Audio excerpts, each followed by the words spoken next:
सांसद doctor ST Hasan ने प्रदूषण के वार्ड के अधिकारियों को लिया आड़े हाथ। पत्रकार वार्ता के दौरान अन्य मुद्दों पर भी रखा अपना पक्ष।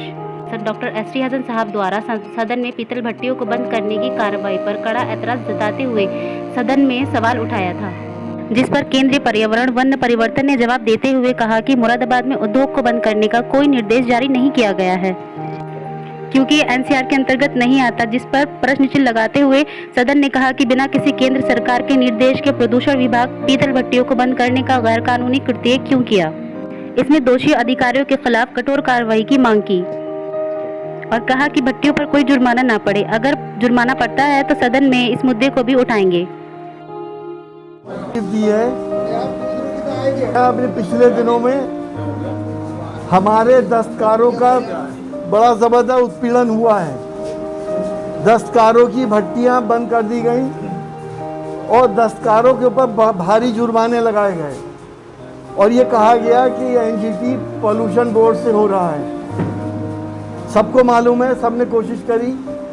इस सिलसिले में मैंने पार्लियामेंट के अंदर आवाज़ उठाई थी और पार्लियामेंट के अंदर मैंने इस बात को कहा था कि गरीब दस्तकार जो कोयले से काम करते हैं उनकी भट्टियाँ क्यों बंद की जा रही जब पीएनजी गैस अभी वहाँ पे मौजूद नहीं है। उनका उत्पीड़न क्यों किया गया। मेरे पास जवाब आया है मंत्री जी का। जावड़ेकर साहब जो हैं उन्होंने मुझे ये जवाब लिखा है जो मैंने पार्लियामेंट के अंदर आवाज़ उठाई थी।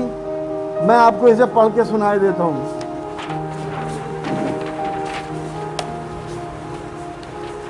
श्री डॉक्टर एसटी हसन, कृपया आपके द्वारा मुरादाबाद में स्थानीय कारीगरों के भट्टी को बंद करने के मुद्दे को लेकर लोकसभा में उठाए गए मामले का संदर्भ लें, जिसमें आपने प्रदूषण नियंत्रण बोर्ड के अधिकारियों द्वारा जहां एनपीजी का आपूर्ति उपलब्ध नहीं है वहां फैक्ट्रियों को सील करने और जुर्माना लगाने की कार्रवाई पर चिंता व्यक्त की है।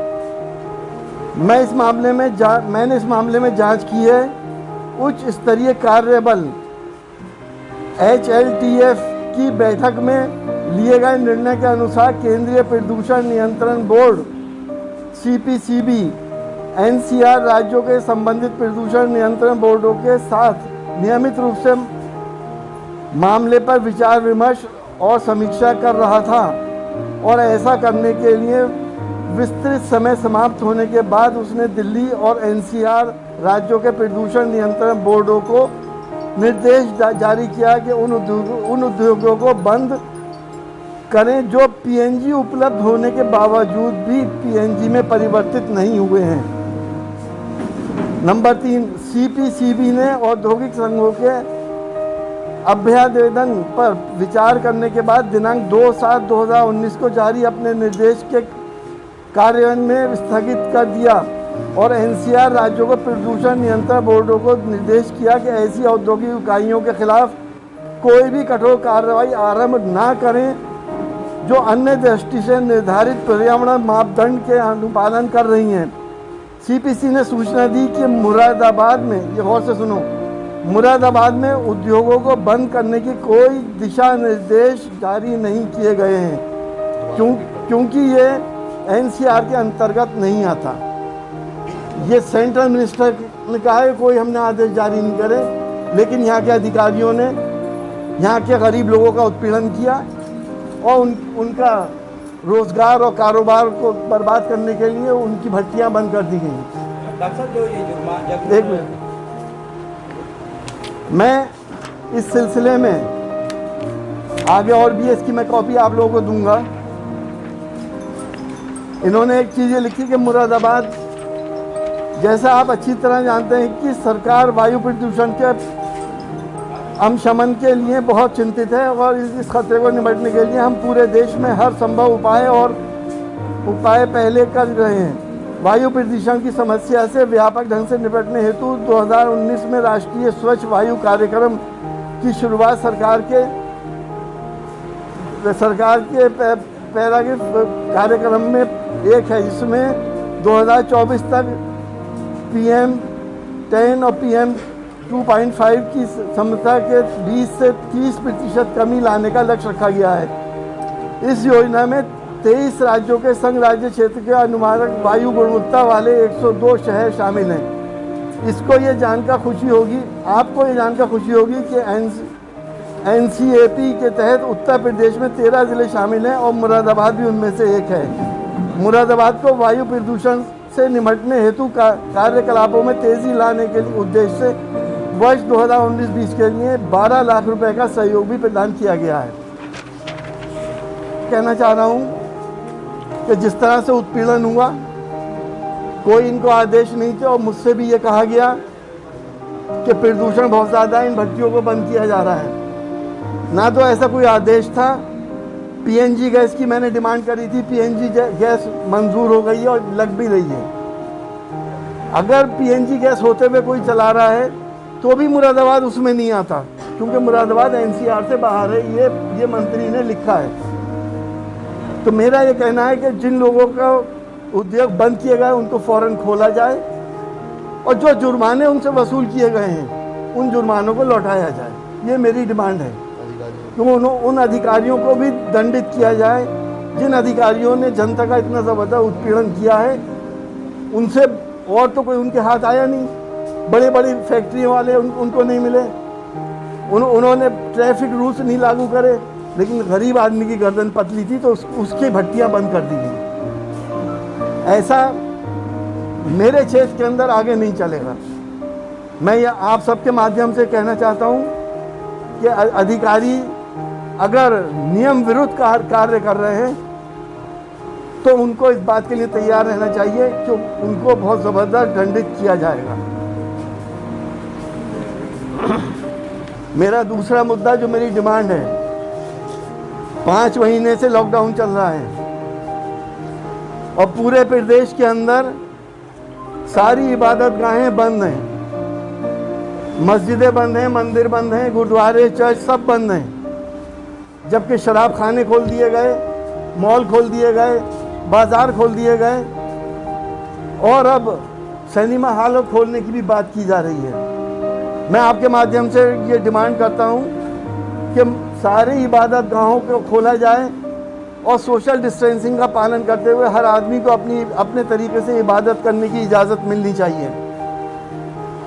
और ये मेरा मानना है कि जब हम सब लोग अपने पैदा करने वाले को अपने पालनहार से दुआ करते हैं तो बहुत सी बड़ी बड़ी परेशानियां दूर हो जाती हैं। कोरोना तो उसके सामने कुछ भी नहीं है।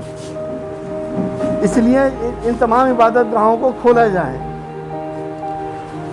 तीसरा मुद्दा, इस वक्त धान की खेती हो रही है, कि गन्ने की खेती हो रही है। किसान परेशान है कि किसान को खाद नहीं मिल रहा, यूरिया नहीं मिल रहा। जो यूरिया का कट्टा 300 रुपये का है वो किसान 450-500 रुपये में ख़रीद रहा है। ऐसा तो हमने पहले कभी नहीं देखा। एक तो किसान पे वैसी मौसम की मार, ऊपर से हमारा शासन यूरिया नहीं मुहैया करा रहा। यूरिया को जल्द से जल्द मुहैया कराया जाए और किसानों को उनके घर तक यूरिया पहुंचाया जाए। और जो यूरिया आया है, मेरी बात सुनिए आप, कि जो यूरिया आया है एक किसान को 2 कट्टे हैं। अब जिस किसान के पास 5 एकड़ या 10 एकड़ ज़मीन है वो 2 कट्टों में क्या काम करेगा? वो तो सिर्फ 2 एकड़ में डालने के बाद बाकी को अपनी फसल बर्बाद होने देगा। ऐसी इर्रेस्पॉन्सिबल रोकें क्यों लगाई गई हैं? यूरिया की पूरी खपत की जाए और किसानों को पूरा फ़ायदा पहुंचाने की कोशिश की जाए। एक आदेश आया है, शायद आप लोगों को पता भी हो या ना भी मालूम हो। अगर कोई किसान अपनी ज़मीन बटाई पे देता है तो उसको बटाई पे देने वाले को उसकी आय के ऊपर 12% GST देना पड़ेगा। अब अगर किसान गरीब है या बूढ़ा है या कहीं और बाहर है या वो विकलांग है, उसकी बाप दादा की ज़मीन चली आ रही है, अगर वो खेती करने के लिए बटाई पे देता है तो उसको 12% GST, जिसका मकसद ये हैगा कि एग्रीकल्चर को भी ये टैक्स के दायरे में ला रहे हैं। आज उन पे किया है, कल सारे किसानों पे भी होगा। इसलिए मेरी आपके माध्यम से डिमांड है कि इसे फ़ौरन वापस लिया जाए और किसानों को फ्री हैंड दिया जाए, जैसे सब सरकारों ने दिया है। पिछली सरकारों ने किसानों को बहुत मदद करी है, कभी उनको खाद की कमी नहीं होने दी, कभी उनके ऊपर टैक्स नहीं लगने दिया। हमने लॉकडाउन में देखा, इतने दिन का लॉकडाउन हुआ, हमारे उद्योग नहीं चले, 3 महीने तक सारे कारखाने बंद रहे, लेकिन बिजली के बहुत बड़े बड़े बिल आए हैं। हमारी ये डिमांड है कि जब कारखाने चले ही नहीं तो बिजली का बिल क्यों लिया जा रहा है, उसका क्या औचित्य है। उन गरीब लोगों से कम बिजली के बिल उनके या तो माफ़ हों या उनको 50% करके उन गरीबों की मदद की जाए। हम देख रहे हैं कि मुरादाबाद की सड़कों का क्या हाल है। मेरे करीब में डॉक्टर शमीम चौक के ऊपर सड़क का क्या हाल है। ये महानगर है और स्मार्ट सिटी में आता है। नगर निगम की क्या जिम्मेदारियां हैं। मैं मेयर रहा हूँ, आप लोगों ने वो काल भी देखा होगा और आज भी देख रहे हैं। जितने भी हमारे सड़कें टूटी पड़ी हैं, गड्ढे हुए हैं, उन तमाम सड़कों को जल्द से जल्द नगर निगम ठीक कराएं और पूरे मुरादाबाद को गड्ढा मुक्त करने की पूरी कोशिश करें। मेन मुद्दे यही हैं। अब अगर कोई सवाल हो तो आप मुझसे बताएं। तकरीबन 10,000 भट्टियाँ हैं। सर, इन पे जो पेनाल्टी पड़ी है गुमराह करके, उस पर क्या कार्रवाई कराना चाहते हैं? हम ये चाहते हैं कि जो पेनाल्टी इन्होंने दी है वो पैसा वापस हो। इन्होंने धोखा किया है, सरकार के नाम पे धोखाधड़ी की है, क्या इसका आश्वासन मिला है कि कोई इन पे कार्रवाई की जाएगी? देखिए, या इन पे कार्रवाई होनी चाहिए। अगर कार्रवाई नहीं होती है तो हम इस मामले को दोबारा संसद में उठाएंगे। ये कार्रवाई की जाएगी? ये पेनल्टी राज्य सरकार की तरफ से लगी, केंद्र सरकार की तरफ से?